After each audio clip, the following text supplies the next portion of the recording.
ইয়ালৰ মানুহ ইমান দূৰত আছে হি গমে পোৱা নাছিলো গম পাই আহিলো বহুত বেছি ভাল লাগিলে খাই বৈ এতিয়া ৰেষ্ট কৰি আছো মই আকৌ অসমৰ পৰা আহিও মেখলা চাদৰযোৰ এৰিব পৰা নাই এতিয়াও খোলা নাই পিন্ধি আছো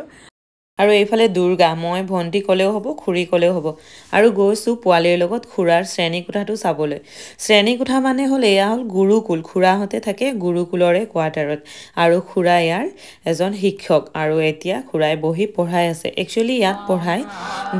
যিবিলাক ল'ৰা আছে ইয়াত তেওঁলোকক পণ্ডিত পঢ়াই থকা হৈছে মই যিমান দূৰ জানো যদি মোৰ ভুল হৈছে কোনোবাই মোক শুধৰাই দিব বুলি আশা কৰিছো আৰু এওঁলোকে যিখিনি বেসিক কোৰ্স আছে সেইখিনি ইয়াত শেষ কৰি ইয়াতে PhD কৰিবলৈ পৰা বা অন্য হায়াৰ ষ্টাডি যদি এইটোত কিবা এটা কৰিবলৈ পৰা যায় সব সুবিধা আছে ইয়াতে আৰু খুৰাই ইহঁতক একদম বেসিক এডুকেশ্যনৰ পৰা মানে ডিগ্ৰী লেভেলৰলৈকে ইয়াত পঢ়াব আৰু পণ্ডিত এজনে কেনেকৈ নিজক বৃত্তিমুখী কৰি তুলিব ভৱিষ্যতে গোটেইখিনি বস্তু পূজা অৰ্চনাৰ পৰা আদি কৰি ইয়াতে শিকোৱা হয় ওলাইছো ফুৰিবলৈ বুলি এবাৰ ওলাই এই মন্দিৰ দৰ্শন কৰি মেলি আহিলো আৰু খাই বৈ এতিয়া আকৌ কি আছে ওচৰে পাজৰে বজাৰ এক্সপ্লোৰ কৰিম আৰু কি খোৱা বস্তু পায় ইয়াৰ থলুৱা খাদ্য কি এইবোৰ সব খাই মেলি চাই মেলি ওলাই যাওঁ বুলি ওলাইছে এইফালে ভন্টিও আছে লগত মই ফুৰাবলৈ লৈ গৈ আছো এয়া ভন্টি আমাক ফুৰাবলৈ লৈ যাব এতিয়া কত ফুৰাবা এতিয়া চাওঁ আৰু কত যাম দেখাই গৈ থাকিম দোকান ফুৰিবলৈ বজাৰ অসমীয়া ভাষা নাহে হিন্দী প্ৰয়োগ কৰে না দাদা কি মানুহৰ মন যিমান বজাৰ ঘূৰিলেও শাৰী দোকান এখন নোসোমালে মনটো ভাল নালাগে বহুত ভাল আৰু ৰিজনেবল প্ৰাইজত শাৰী চাই আছো নাজানো কি হয় যদি পচন্দ হয় ল'ম বুলি ভাবিছো চাই লওঁ অলপ টাইমিং এনেকুৱা ধুনীয়া মিলিছে ঠিক আৰতিৰ সময়ত আমি আহি পাইছোঁ মন্দিৰৰ প্ৰাংগণত আৰু মানুহ কিমান ভিৰ দেখিছেনে এয়া অলৰেডি আৰতি আৰম্ভই হৈ গ'ল আৰু ভিতৰত হৈ থকা পূজা অৰ্চনা যিহেতু আমি এতিয়া গৈ চাব নোৱাৰোঁ সেইকাৰণে ইয়াত এনেকৈ টিভি লগাই থোৱা হৈছে ইয়াতে গোটেইখিনি ভিজুৱেলাইজ হৈ থাকে আৰু চাই আছোঁ আৰু এই আৰতিখিনি চাই ইমান বেছি মনটো ভাল লাগে মানুহ ইমান বেছি উৎফুল্লিত হৈ যায় নহয় ইয়াত মানে মই আপোনালোকক শব্দৰে প্ৰকাশ কৰিব নোৱাৰোঁ আৰু গোটেই আৰতিটো ৰেকৰ্ড কৰিবলৈ কি হ'ল মই এটা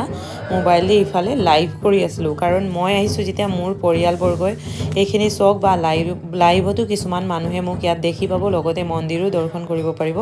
আৰু ইয়াত বাৰে বাৰে এনাউন্স কৰি থকা হৈছিলে যে আপোনালোকৰ মোবাইল পাৰ্চবিলাক সযতনে ৰাখিব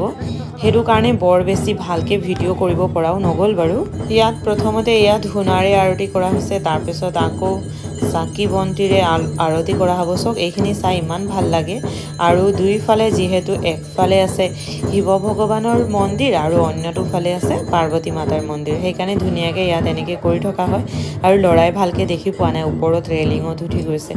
এয়া চক এইখিনি এতিয়া আকৌ এয়া চাকিৰে কৰিব কপোৰ দি লোৱা হৈছে তাতে আৰু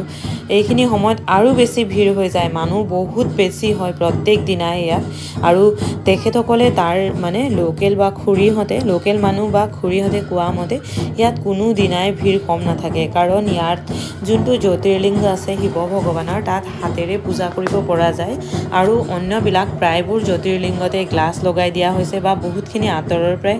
ৰেলিং লগাই দিয়া হৈছে এয়া দেখিছেনে মানুহবিলাকে চবেই ভিডিঅ' কল কৰি নিজৰ ঘৰৰ পৰিয়ালক দেখাবলৈ চেষ্টা কৰিছে আৰু এই আৰতিখিনি যেতিয়া গাই এনেকৈ আৰতি কৰে নহয় মই মানে শব্দৰে প্ৰকাশ কৰিব নোৱাৰোঁ যদি কোনোবাই বহুত বেছি পূজা অৰ্চনা কৰে বা শিৱ ভগৱানক বহুত বেছি ভাল পায় তেওঁলোকে এইবোৰ চাই বহুত বেছি অনুপ্ৰাণিত হ'ব আৰু মনোবাঞ্ছা বুলি তেনেকুৱা ধৰণৰ একো মনোবাঞ্ছা লৈ যোৱা নাছিলোঁ মই সঁচা কথা কৈছোঁ আপোনালোকক মই পূজা নিস্বাৰ্থে কৰোঁ ভগৱানক তেওঁ যি দিছে তাক লৈ মই বহুত বেছি সন্তুষ্ট আৰু আগলৈও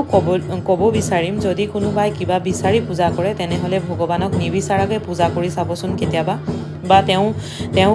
এনেকুৱা এটা আপত্তি হৈছে বা এনেকুৱা এটা হৈছে বুলি আপোনালোকে একো কাৰণ নদৰ্শাকৈ পূজা কৰি চাব তেতিয়া চাব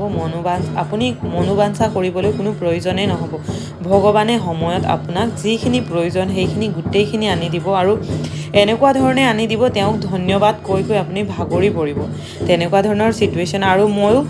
মানে যিহেতু ভাল পাওঁ পূজা অৰ্চনা কৰি বা ইমান বেছিও কৰিবলৈ সময় নাপাওঁ কিন্তু যিখিনি সময় পাওঁ সেইখিনি বহুত ভালকৈ পূজা কৰিবলৈ ইচ্ছা কৰোঁ আৰু আজিৰ ভিডিঅ'ত ইয়াতে লৈছোঁ বিদায় আৰু পূজা অৰ্চনা শেষ কৰি আকৌ যামগৈ এতিয়া খুৰাৰ ঘৰলৈ তাৰপিছত আকৌ আমি পিছদিনাখন যাম বাসুকীনাথ দৰ্শন কোৱা মতে ইয়াত দৰ্শন কৰাৰ পিছত বাসুকীনাথ দৰ্শন কৰিলেহে